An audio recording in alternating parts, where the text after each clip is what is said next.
So, dear learners, with the continuation of the previous video. So, in this particular video we are going to discuss about the few more techniques of requirement discovery. So, here we will be discussing two techniques, one is scenarios and another one is use case models. Okay. So, these are the two another techniques which will help us to in discovering what the requirements as a part of requirement elicitation and analysis. Okay.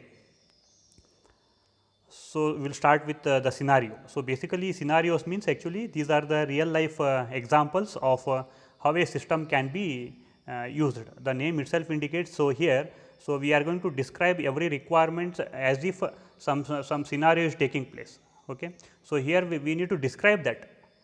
So, basically one particular method has been discussed over here. Okay. So, what are all the different information that scenario should consist of.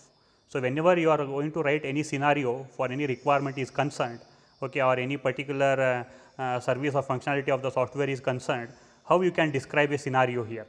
Once you are able to describe the scenario and once you will go with that go through the scenario, you will come up with n number of different requirements within that, because one requirement may consist of which is a part of another requirement. Okay. Some requirements are hidden within other requirements. So, such kind of requirement can be extracted by using what this kind of writing the scenarios here. Okay. So, just have a look at over here. So, every scenario should consist of some of the important informations over here. They are the very first one is a description of the starting situation of that particular scenario. What is the starting situation of the scenario, and the description of the normal flow of event in that scenario, how the event is going to take place, that flow that should be explained properly, and during that scenario is taking place, what can go wrong, that you have to mention. Is it clear? Okay. Then the next one is information about the other concurrent activities. So, during the actual event which is taking place, any other parallelly any other events are going to take place, that we can mention over there, and also the description of the state when the scenario what finishes. So, after the completion of the overall scenario, what is the state of my system, that we need to describe here. So, these are all the very basic information that every scenario should consist of. Is it clear? Okay. Now, just have a look at one particular example that has been given in the textbook. The example that the author has taken here is the scenario for collecting the medical history in MSc PMS. So, as all of us know that medical health mental health clinic patient management system is a software system. Okay. So, here how to collect the medical history of a patient. So, that we are going to describe in terms of the scenario here. So, yeah, just now we have discussed what are all the different information should be there in the scenario. The very first information is about what? Okay. So, that we need to explain here the starting situation. The starting situation is nothing but what? Here the initial assumption. Okay. So, what is the before starting this scenario, how about my system, that we are going to explain here. Just have a look at here. So, here we are going to write the scenario once again recall we are going to write a scenario for what? Collecting the medical history of patient in MSc PMS. Okay. So, my initial information is what? Initial assumption, the patient has seen a medical receptionist who has created the record in the system and collected the patient's personal information like name, address, age, etc., and also a nurse is logged onto the system and is collecting the medical history. So, it means that to start collecting the medical history, see there the nurse has to be logged in and she has already created the record for the patient with basic information. So, this is the initial position of what, or initial condition of what? My scenario. Hope you have understood. Okay. Now, coming to the description of the activities, flow of the activities. Okay. So, that we can call it as a normal flow of activities during the event. Is it clear? So, now see there in collecting the medical history, what are all the different actions to be taken place throughout this event. Okay. So, the nurse is going to search for what? The patient by family name. If there is more than one patient with the same surname, then the given name and date of birth are used to identify the patient. See, this is very important. See here how the nurse will start searching the patient name here with a surname. If the same surname with the same surname, if more than one patient is there, then we will add another attribute, that is date of birth. With the help of that, we will search the patient name. Then the nurse chooses the menu option to add what? The medical history. This is the second action to be taken place. Okay. This is the flow of the actions. Okay. Then the nurse follows the series of prompts from the system to enter the information about what? Consultation elsewhere on the mental health problems and existing medical conditions and medications currently taken, allergies and home life.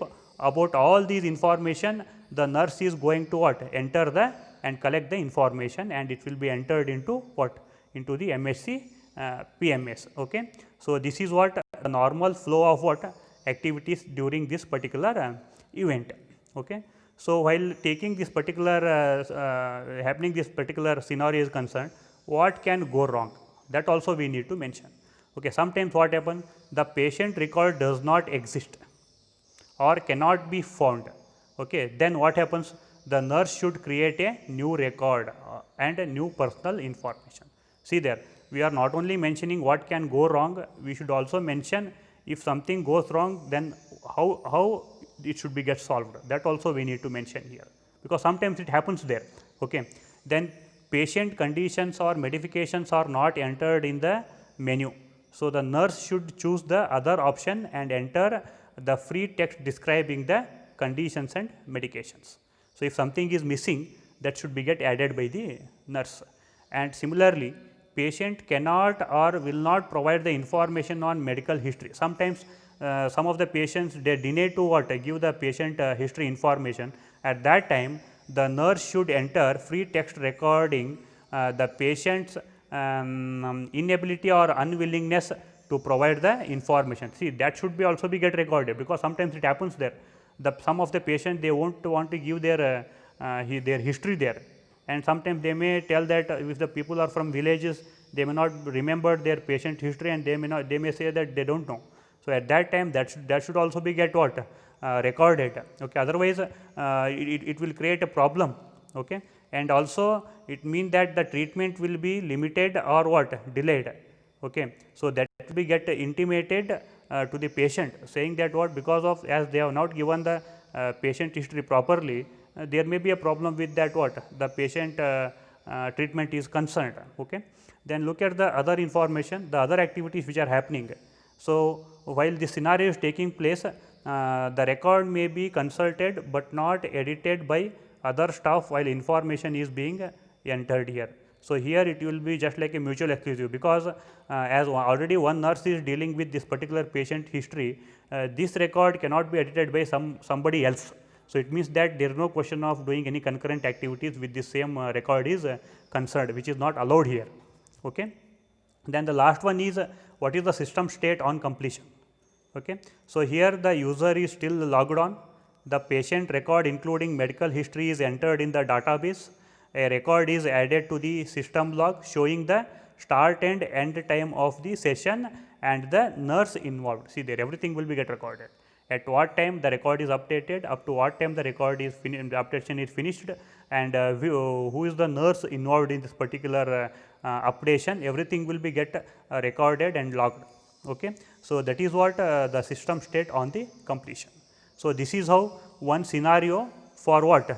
That is collecting the medical history that should be get recorded. Okay. So, like this every scenario should be get explained with these titles there, and once you start reading these different contents there, you will coming up with a variety of n number of requirements within requirements. Okay. So, it will help you for the better understanding of how your system is supposed to work always, how your software is to be get what developed. That is the advantage of writing the scenarios in this particular formats. So, moving ahead to the another method technique, that is use case.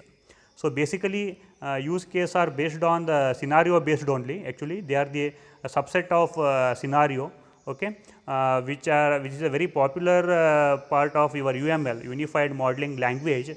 Under this particular UML, there is one type of diagram that we can